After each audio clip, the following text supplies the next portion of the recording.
오늘 본문은 예수님이 갈릴리 바다에서 폭풍을 잠잠케 하시는 내용입니다. 우선 우리는 그 당시 유대인들이 바다를 어떻게 생각하고 있었는지를 알아야 할 것입니다. 유대민족은 유목민이었습니다. 다시 말하면 바다와는 별 상관이 없었다는 것입니다. 바다는 북쪽 페니키아인들의 목이라고 생각했다는 것입니다. 그러므로 유대인들은 바다가 어두운 악의 세력을 상징한다고 생각했다고 합니다. 이 악의 세력은 하나님의 선한 창조와 그분의 백성, 그분의 목적을 파멸시키려고 위협한다고 생각했던 것입니다. 다니엘서 같은 책에 보면 바다에는 괴물들이 살았다고 묘사하고 있는 것을 알 수 있습니다. 4장 35에서 37절입니다.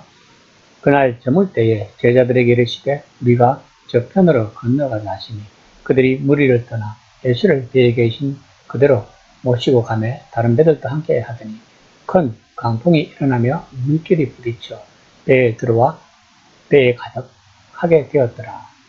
갈릴리는 오늘에도 서쪽 해안 주차장에는 운전자들에게 바람이 세게 일 때 주의하라고 경고하는 표지판이 있다고 합니다.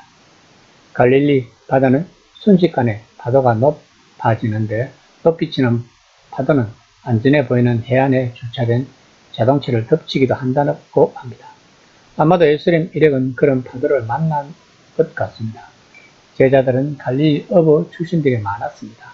이들이 힘들어하는 정도였다면 아마도 굉장한 강풍이 불었던 것 같습니다. 그러면 예수님을 따라온 다른 배들도 심각한 상태였을 것입니다. 이처럼 예수님을 따르다 보면 심한 강풍을 만날 수도 있다는 것을 나아가는 듯이 말하고 있는 것이 아닐까요?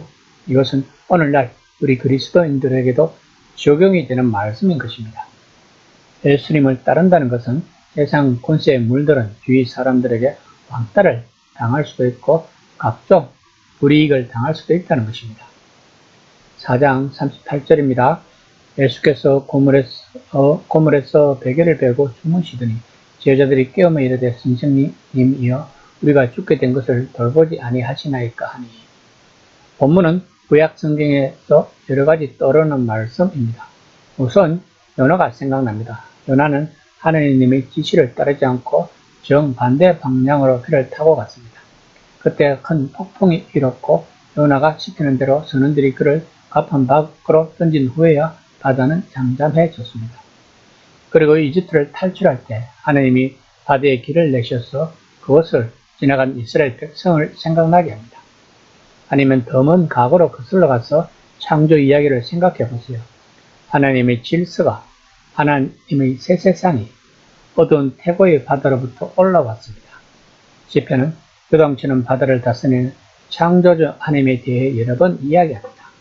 하나님은 거칠고 위협적인 파도를 향해 잠잠하라고 명령하십니다. 이 책을 읽는 유대인 독자들은 바다라고 하면 구약 성경에서 이런 것을 떠올렸을 것입니다.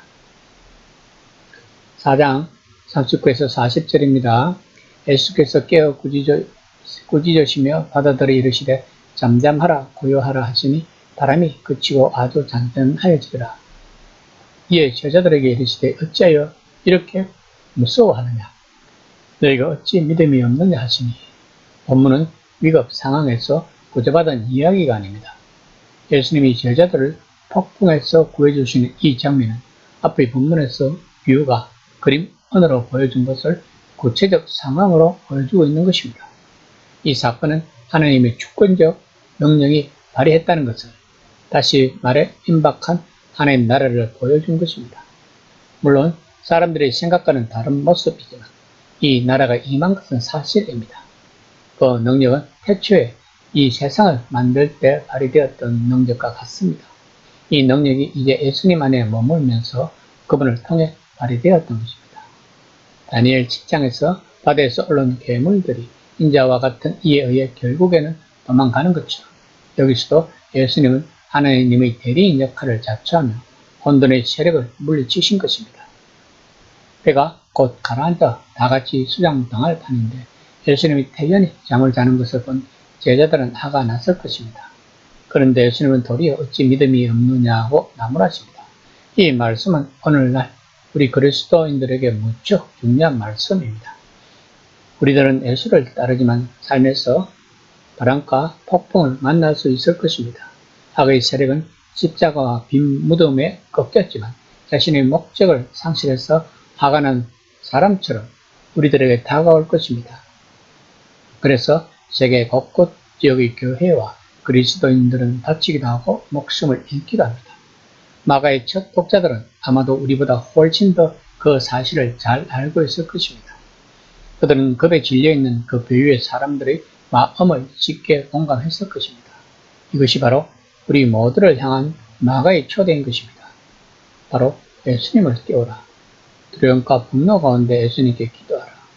자자들은 폭풍을 뒤로하고 예수님 우리들을 보면서 도대체 언제쯤 제대로 믿을 것 있냐고 물으시더라도 당황하지 말라.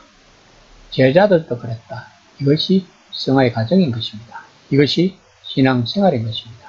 이 시간 나는 신앙생활을 잘 하고 있는지 한번 생각해보는 시간이 되었으면 합니다.